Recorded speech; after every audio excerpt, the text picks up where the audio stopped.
नमस्कार दोस्तों, बहुत बहुत स्वागत है आप सभी का आपके अपने इस YouTube चैनल विधिटेरिया में। दोस्तों मैं हूं एडवोकेट मंजीत त्रिपाठी।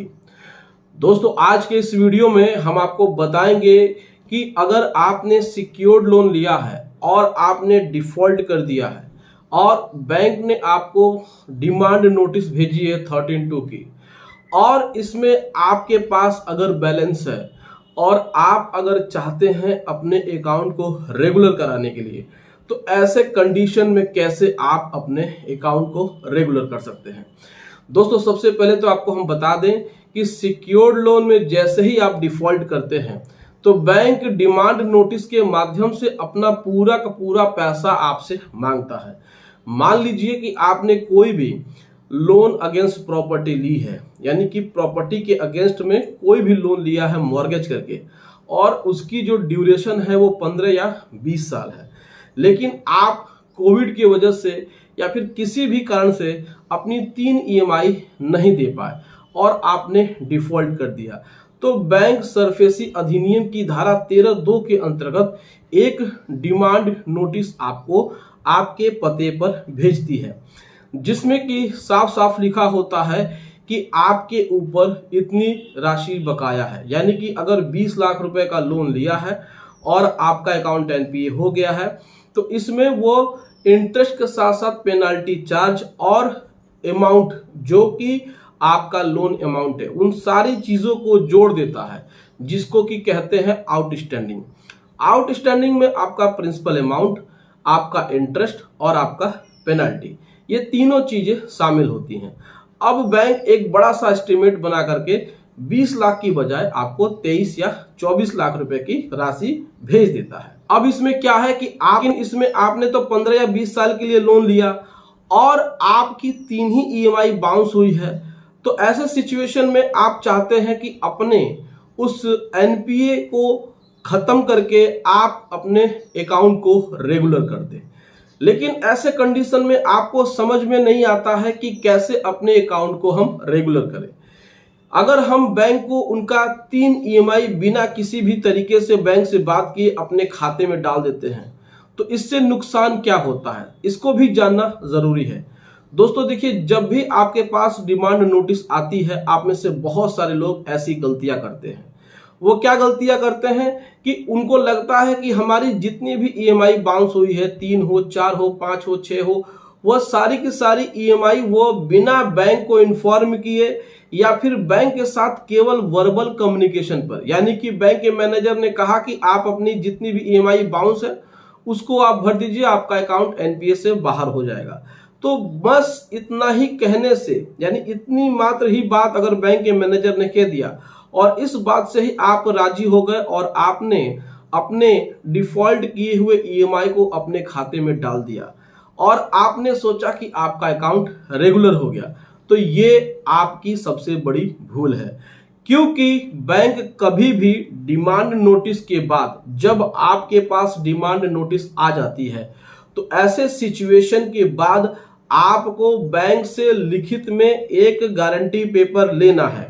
देखिए, गारंटी पेपर क्या होता है इसको भी आप समझ लीजिए, क्योंकि बिना किसी भी गारंटी पेपर के अगर आप अपने लोन के खाते में, यानी कि लोन अकाउंट में अपने उस EMI को जो डिफॉल्ट हुए हैं उनको पे करते हैं, तो वो सारा का सारा पैसा आपके प्रिंसिपल में से माइनस नहीं होता है, न ही वो आपके EMI के रूप में या तो वह ब्याज में कटता है और न ही मुद्दल में से, यानी कि मूलधन में से। तो वो पैसा पेनाल्टी वगैरह में बैंक एडजस्ट कर लेती है और ऐसा बैंक करती है, इस बात को आप समझिए।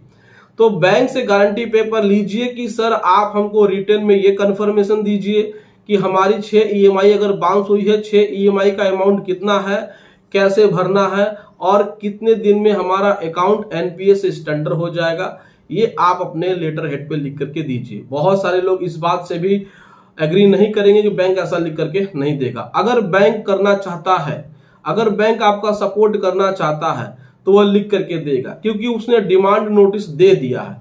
क्योंकि अगर डिमांड नोटिस कैंसिल नहीं होगा तो आपका अकाउंट NPA से बाहर नहीं होगा। और इसी तरीके से बैंक के फ्रॉड के चक्कर में आप फंस जाते हैं और आप अपना पैसा देते हैं, फिर भी बैंक सरफेसी एक्ट की कार्रवाई करता रहता है। तो डिमांड नोटिस आती है तो उसको लीगल तरीके से कैसे अपने अकाउंट को एनपीएस से बाहर किया जाता है, तो लीगल तरीका यही है कि इसमें बैंक से आप उनकी एथराइज्ड ऑफिसर से, चाहे वो मैनेजर हो, चाहे चीफ मैनेजर हो, चाहे रीजनल मैनेजर हो, जो भी व्यक्ति डिमांड नोटिस भेजता है जिसकी साइन होती है, आप उनसे कंसल्ट करें, आप उनसे जाकर के मिलिए, उनसे रिक्वेस्ट करिए कि हमारी जितनी भी ईएमआई बाउंस हुई है हम उसको पे करना चाहते हैं, आप रिटर्न में हमें परमिशन दे दीजिए। अगर बैंक परमिशन रिटर्न में नहीं देता है तो भी आपको दिक्कत हो सकती है, क्योंकि डिमांड नोटिस सरफेसी अधिनियम की धारा 2 के अंतर्गत बैंक ने भेज दिया है। अब उसके बाद वो 13(4) की कार्रवाई करेगा, जिसमें कि सिंबॉलिक पोजीशन वो ले सकता है। तो ऐसे कंडीशन में हमेशा सावधान रहे और बिना किसी लिखित तरीके से बैंक को 1 रुपए भी मत दें। डिमांड नोटिस इशू हो गया है तो उसको कैंसिल करवाना जरूरी है। उसको कैंसिल करा करके, यानी कि अपना जो भी अमाउंट ड्यू है उसको पे कर दीजिए और इसको लिखित में इसे कैंसिल करा दीजिए और अपने अकाउंट को एनपीएस से बाहर कर दीजिए। यही एक लीगल तरीका होता है। जो लोन आपने 20 साल के ले लिया है वह केवल 6 ईएमआई बाउंस होने पे ही आप उसको पूरा पैसा नहीं दे सकते हैं। तो इस तरीके से आप खुद को सिंबॉलिक पोजीशन से बचा सकते हैं और डिमांड नोटिस को कैंसिल कर सकते हैं। तो दोस्तों, ये जानकारी आपको कैसे लगी आप हमें कमेंट करके अपनी राय जरूर बताएं। दोस्तों, अगर आपने भी किसी भी बैंक से लोन लिया है और बैंक वाले परेशान कर रहे हैं, लीगल नोटिस भेज रहे हैं, आर्बिट्रेशन की नोटिस भेज रहे हैं और आपको एडवोकेट की नोटिस भेज रहे हैं, डीआरटी में केस फाइल कर दिया है, रिकवरी एजेंट परेशान कर रहे हैं, तो इन सभी बातों से अगर आपको किसी भी प्रकार से लीगल एडवाइस चाहिए तो स्क्रीन पे दिए हुए हमारे व्हाट्सएप नंबर पे आप संपर्क कर सकते हैं और वहां पर आप अपनी प्रॉब्लम को लिख करके घर बैठे ही लीगल एडवाइस ले सकते हैं। दोस्तों, एक बहुत ही मामूली सी फीस है जहां पे आप अच्छे से और बेहतर तरीके से लीगल गाइडेंस ले सकते हैं। यह एक पेड सर्विस है, क्योंकि बहुत सारे लोग ये कहते हैं कि सर आप बताते नहीं हैं, लेकिन हमारी जो फीस है बहुत ही जेन्युइन है। अदर चैनल के कंपैरिजन में बहुत सारे लोग लाखों रुपए ले रहे हैं, हजारों रुपए ले रहे हैं, 50-50 हजार रुपए ले रहे हैं एक कॉल का। तो हमने आज क्लियर कर दिया कि आपको अगर लीगल एडवाइस चाहिए तो हमारी फीस बहुत ही नॉमिनल है। आप व्हाट्सएप पे संपर्क कर सकते हैं लोन से रिलेटेड किसी भी समस्या के लिए। तो दोस्तों, वीडियो अच्छी लगी हो वीडियो को लाइक जरूर करें, इसे अपने दोस्तों और रिश्तेदारों में शेयर करें और हमारे चैनल को सब्सक्राइब करके हमें सपोर्ट जरूर प्रदान करें। दोस्तों, मिलते हैं अगली वीडियो में एक नए टॉपिक के साथ। तब तक आप अपना और अपने पूरे परिवार का ध्यान जरूर रखिए। Thank you so much. जय हिंद दोस्तों।